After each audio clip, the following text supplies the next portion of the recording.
Hello and welcome to this special program. We are sitting down with the former president of the Democratic Republic of the Congo, President Joseph Kabila. President Kabila, thank you so much for this opportunity. Thank you, a pleasure. First of all, you had been here in Namibia for the burial and memorial service of the late founding president, Dr. Sam Nujoma. What had been your observations as to how Namibia and especially Africa has bade farewell to this iconic statesman? Well, thanks a lot. I came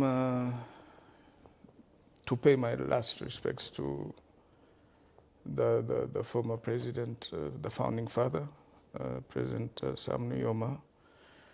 Well, what has my observations been? Personal observation is that, well, first of all, he will be dearly missed. That's a fact, that's for sure, not only by the Namibians, but across the region, the Southern African region and beyond, the whole continent, that's for sure. Secondly, I believe that it's probably a page that we are now turning. I remember that, and that's one of the main reasons why I had to come.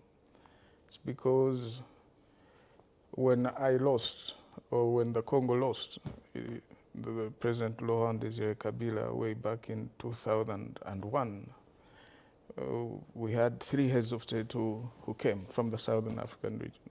It was himself, former President Nujoma, back then President of the Republic of Namibia, President of Santos, and of course late President Mugabe. And the three of them are now gone. He's the last one to have left us. So I made it a point to come pay our respects, especially since he was not only the former president of Namibia, but also a father figure for most of us.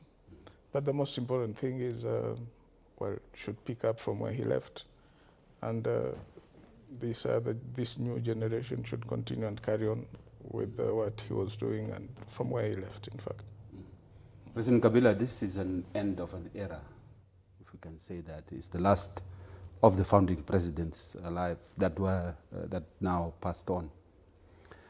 But coming back to you, you were leading the DRC after that period that you mentioned for 18 years uninterrupted. But then you sort of went out of the public eye. What have you been up to since that time? What have I been up to? As you can attest, I'm alive, so I've been alive. Yes, 18 years is a long time.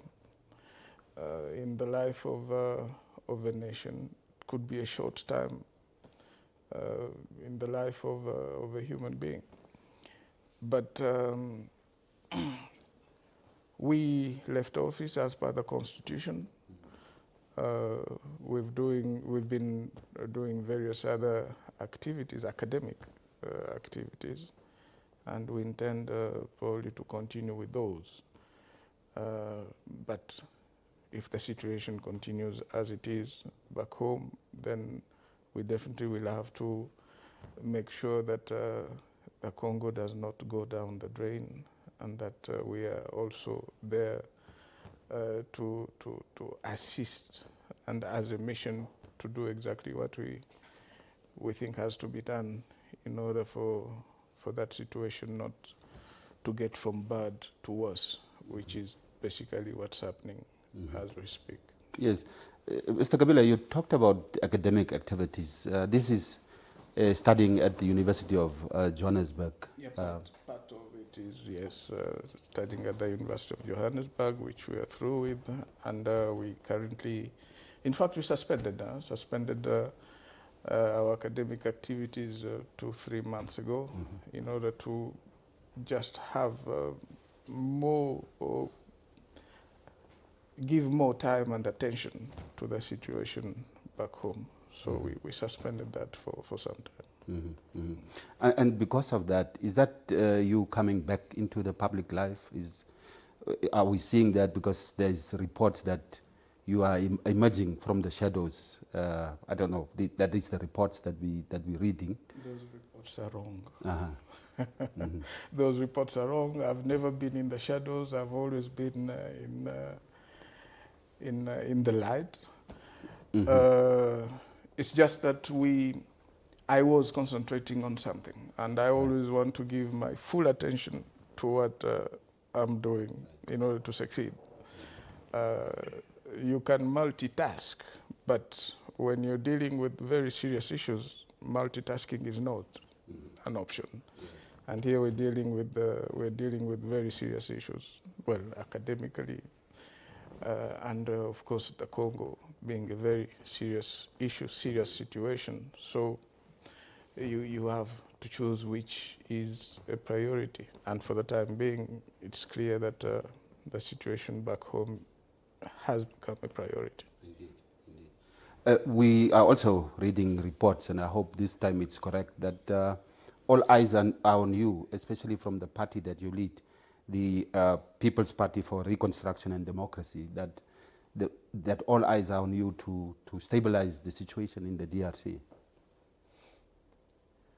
Well, I don't know where that report comes from, but in any case, I believe that the situation in the Democratic Republic of the Congo is not a situation that has or can be dealt by just one individual. The Congo is a nation of 120 million inhabitants, Congolese. It has neighbors, not only neighbors around that huge country, but neighbors from as far as the Southern African region, Namibia, South Africa, and the others. So I believe that each and every entity, the Congolese people, have a role to play, individually or collectively. The region has a role to play, and I believe they've been trying to do that. We could have wanted it to have been handled differently, and probably better than the way it has been handled. But all the same, I believe that it's the good will and the good intentions that count. And you have to channel all those good intentions and create sufficient energy, positive energy, in order to deal with the situation. So yes, our party, our political platform is very much involved, will continue to be involved in order to bring about not only peace and stability, but also national cohesion within the country, because it's one of the elements, if not the major element, that's lacking and that has led to the current situation as we know it today. But like I said, I've made it a point not to talk about the Congo and its internal politics being out of the Congo. I'm not going to make it an exception for the Namibian Broadcasting Corporation. So no exceptions. We respect that 100%, Please, because there are many reasons for that. But in 2008, you were the one who signed a peace deal with the rebel groups within the eastern DRC. Is it wrong to see you as a key peacemaker in this conflict? Well, we've already been talking about peace. In fact, this stems from the understanding that you cannot have development, which is the ultimate objective for any government, any people, development and economic well-being of the people. You cannot have that without having peace. So peace is the priority, if not the foundation, of anything. And you cannot have peace if you have injustices within a society. So coming back to your question, yes, lots of agreements, in fact, have been signed, not only in 2008. I believe the first one, major, you might call it, was an agreement we signed in Lusaka way back in 2001 or 2, which led to the Sun City Agreement, created a government of transition up to 2006. Subsequent elections were organized, with the constitution having been adopted by referendum in 2006, and then elections. Yes, we had our ups and downs also as a government, with rebellions left and right, mostly in the east, but not only in the east. And we dealt with these both ways, meaning we used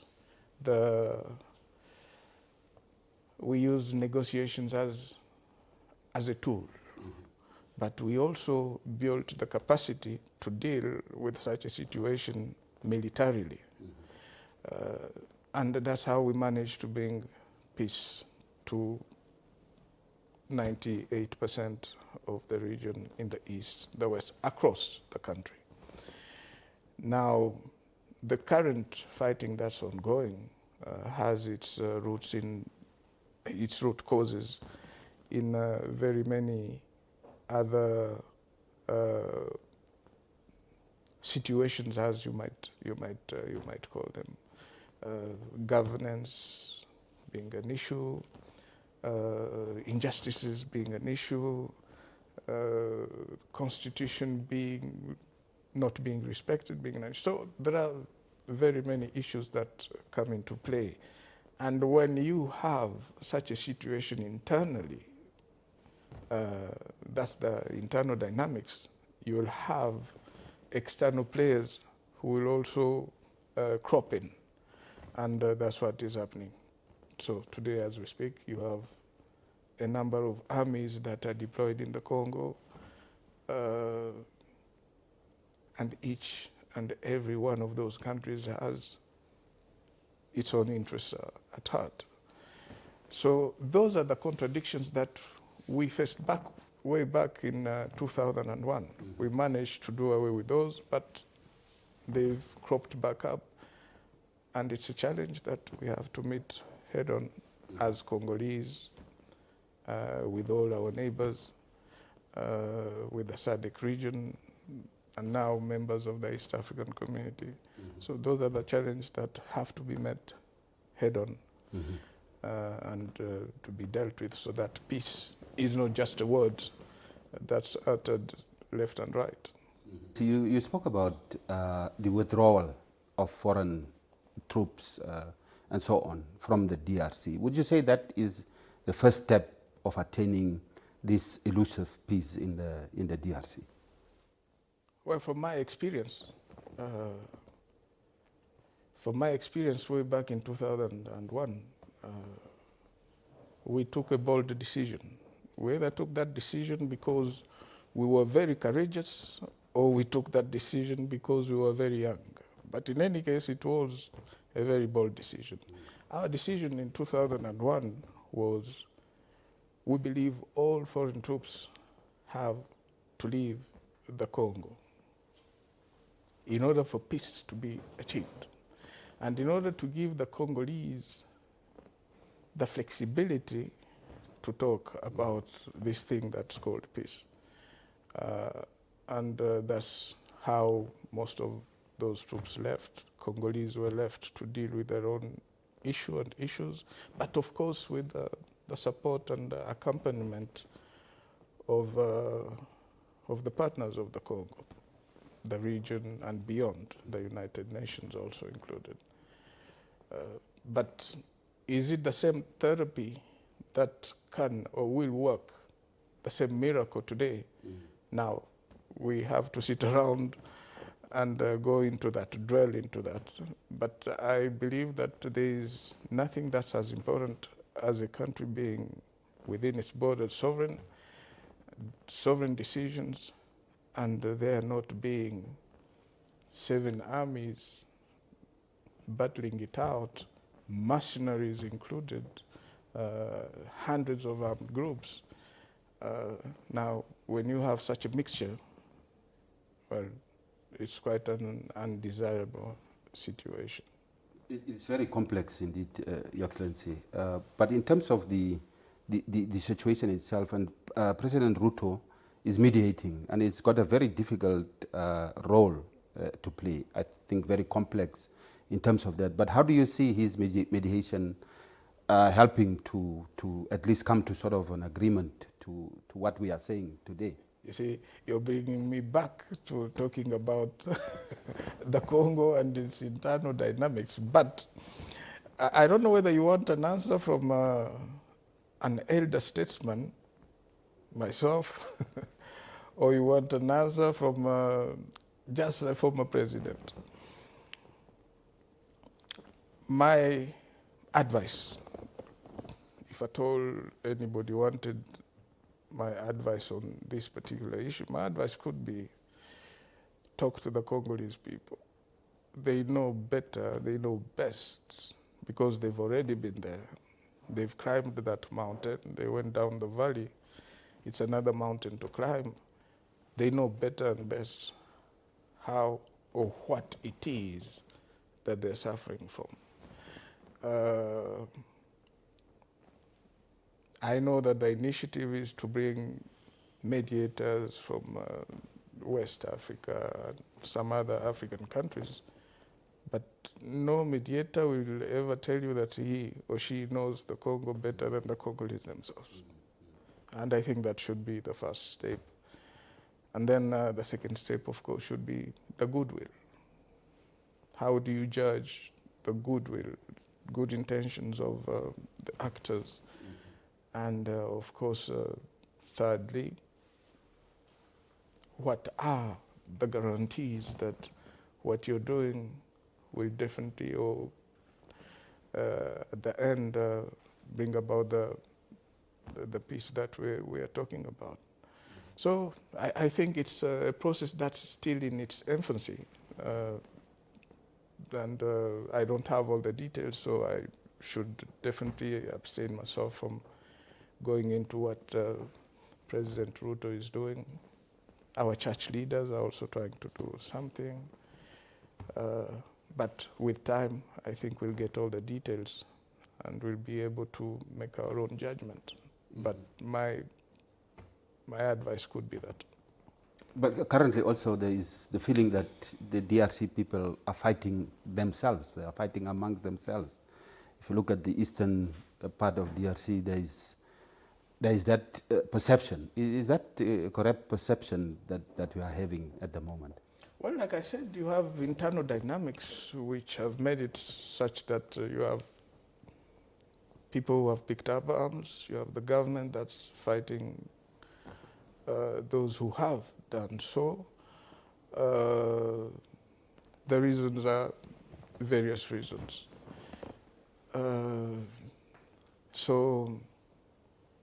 And I talked about the external players also. These are countries that are involved without necessarily naming them. I talked about 7 countries that are already involved, and probably more are supposed to come in.